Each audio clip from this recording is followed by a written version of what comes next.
Yeah. Roman Reigns and Bronson Reed. That had a lot of soul to me. Yeah. Do you agree with that or not? Yes. It was the only critique I have is a couple times I checked my watch after the match was over. That was it. That's the critique I have. I was like, I get that we're putting him out. I get that we're going above and beyond, and we're making Bronson even without the win. And I really, but we talked about it before. Bronson on his own with Heyman made it seem very credible and like a believable beast. They had a hell of a match, and there is something there. I don't know why, but it is the opposite of soulless.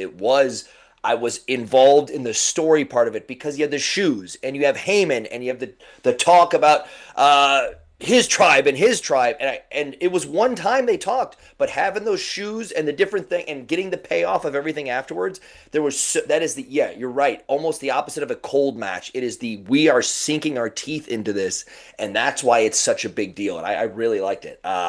Yes, it's the opposite of soulless. You know what? Screw it, Nick. We might as well just get into it because you just said soulless first, talking about Cena and Logan Paul, and I'm like, wow, I love the first match because I thought it had so much soul. Yeah. It had so much emotion.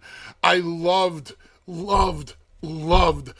the pacing of everything from the match to the aftermath. But then you said you were looking at your watch. Yeah. I'm assuming you're saying that you're looking at your watch because you thought it went on a little too long. Yes or no? Yes, and it wasn't me going, boy, this is taking forever. I was just legitimately going, man, this is really being dragged. I'm like, is someone supposed to be coming out who's not coming out? Like, oh no, okay. It was just a minute or two would go by, and then he's like, oh, now he's signing autographs on his shoes. I go, oh, awesome. They paid off everything. That's great. They got everything done. And I keep watching, and Bronson's dead on the mat. I go, okay, I don't know if anything's happening, but this is just a second time when he's just like talking to the fans and kind of selling and walk around. I go, this is going on so long that WWE tends to get some things where it's like it's a 3.5 hour pay-per-view and you get 5 matches. Yeah, and there's a lot of things in between, and there's payoffs and there's stories and there's backstages, but this was just something where it was just focusing on Roman so long. And then I think someone said that the entire first segment was like 46 minutes or something, and I go, it felt like it. But I will completely say the story there, the payoff, even with the shoes afterwards, but the match and the pacing was fantastic. Bronson looked like he belonged there, and if he got the win, it would have made sense too. But if you're not going to get the win, murder him and let everybody know that not only did I put him out, he's never coming back because of me, and that should be something that's huge. There's an old saying, great minds think alike. And I think that myself and you think alike many times. But it's when great minds that don't think alike that makes them great minds. We don't always have to agree on everything. Right.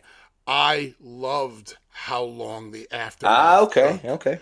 because it took so long and it was so drawn out. I never was looking at my watch because I was so emotionally invested into what they were doing for Bronson at that point.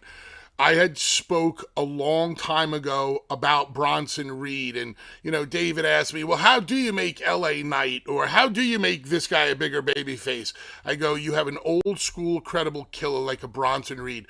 Create an uncomfortable situation that you just don't know when is going to end. Yeah. And last night was an uncomfortable situation that I didn't know when was going to end. I love that they took their time with each little scenario because, like you said, okay, he's signing the shoes. It's over now. By the way, signing the shoes and throwing them into the crowd, so dangerous. Those people are going to rip and claw at each other to get a signed pair of Roman sneakers. So they take their time at that, and then all of a sudden, boom! Here comes the spear, and then everything that comes after this. Paul helping Bronson back to his feet, dragging him in, the tsunamis, the spear again from the back, another tsunami. The agents can't control it, the producers, the referees, the security, the stagehands. It's like, who is going to be able to... Oh, here comes Jey Uso. Jey is the hero. No, Jey is not the hero because they shut him down. It took so long, but in my opinion, it was so well done. And they only remember the finish. And I don't think anybody is going to remember that Bronson Reed did the JOB at the Clash in Paris.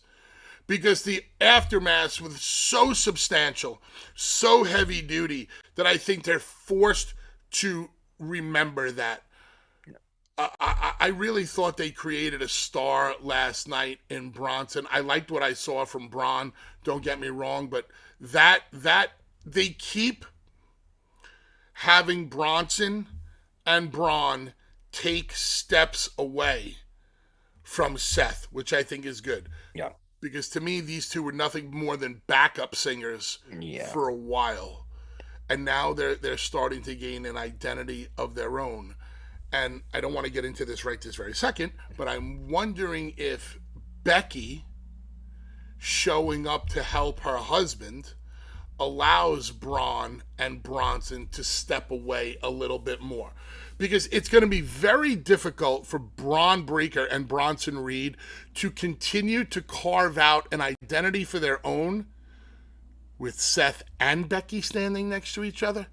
Like, if you're a fan, it's hard to concentrate on anybody else but Seth and Becky right now. What do you think? Right. A couple great points you made there. One, they were already having not trouble, but it was like really easy to see them as like, oh, these guys are like they're the bouncers in the background for Seth and Paul doing their thing, and then they just started to get it. Yes, they're getting their own identity, and really quickly that you said that taking so long that worked out for you. I thought it was so great, even though we didn't agree on the timing of everything.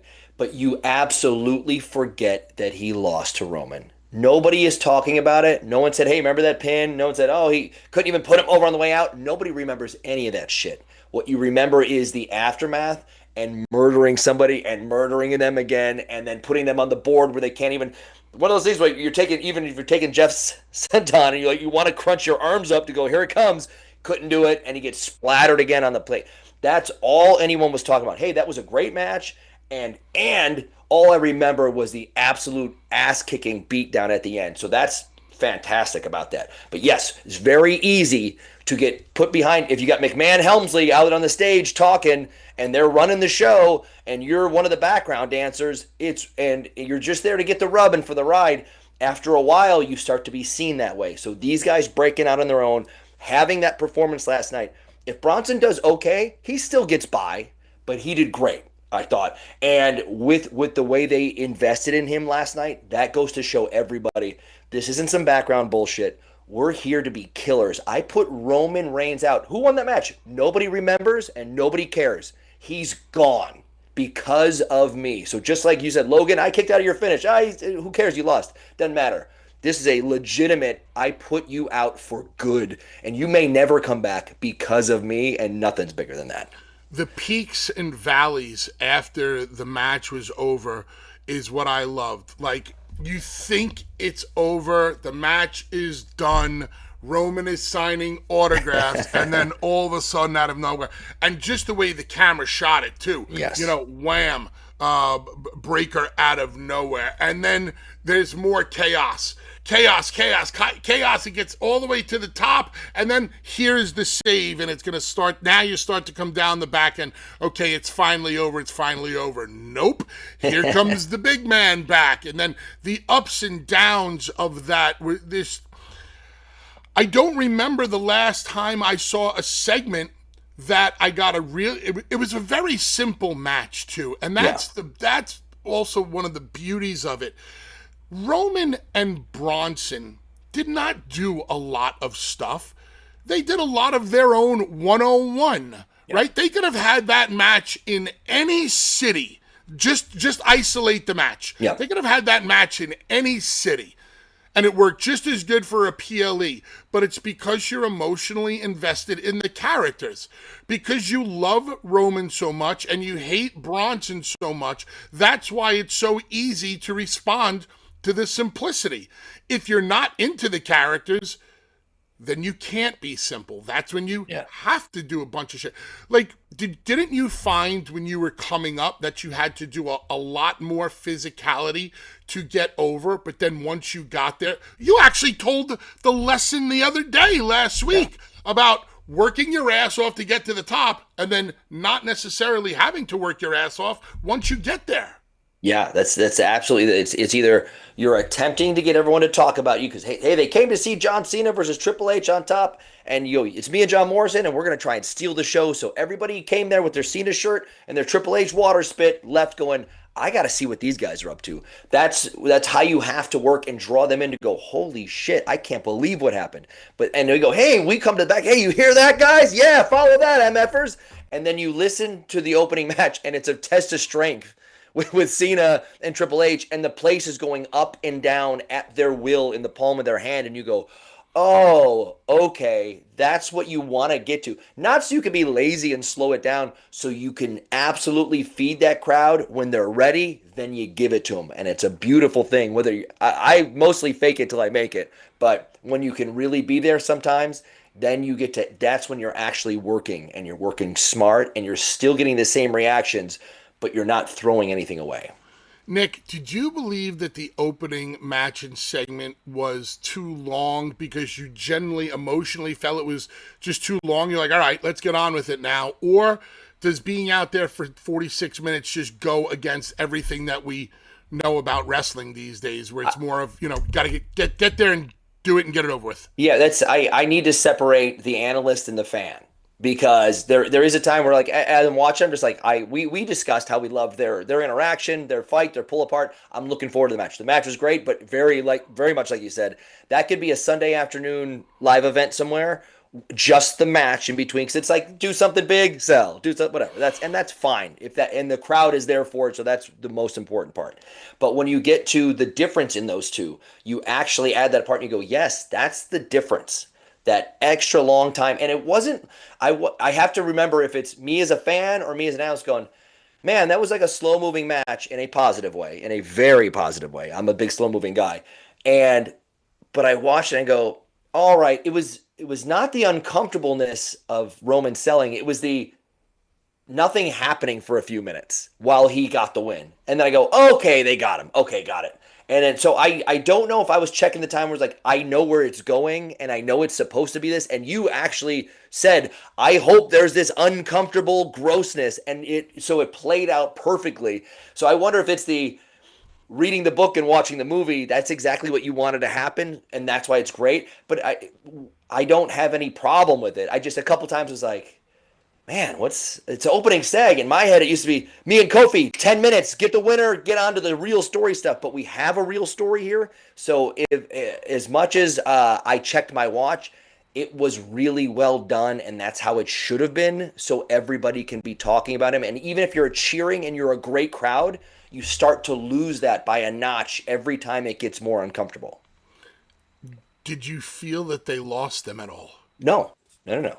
I don't think so. Just me, and I don't know if that was me as I know where they're going. We're good here, and that's why I was like, what time is it? Like, oh, 42 minutes in. All right, he's still out there. Okay, but if my answer is always listen to the crowd, whether it's a one-off, whether they don't even pay attention to the match and doing soccer chants, they were invested just like we were. And if they ever got so quiet, it could be eerie. But if they didn't get that quiet. They were like invested every step of the way.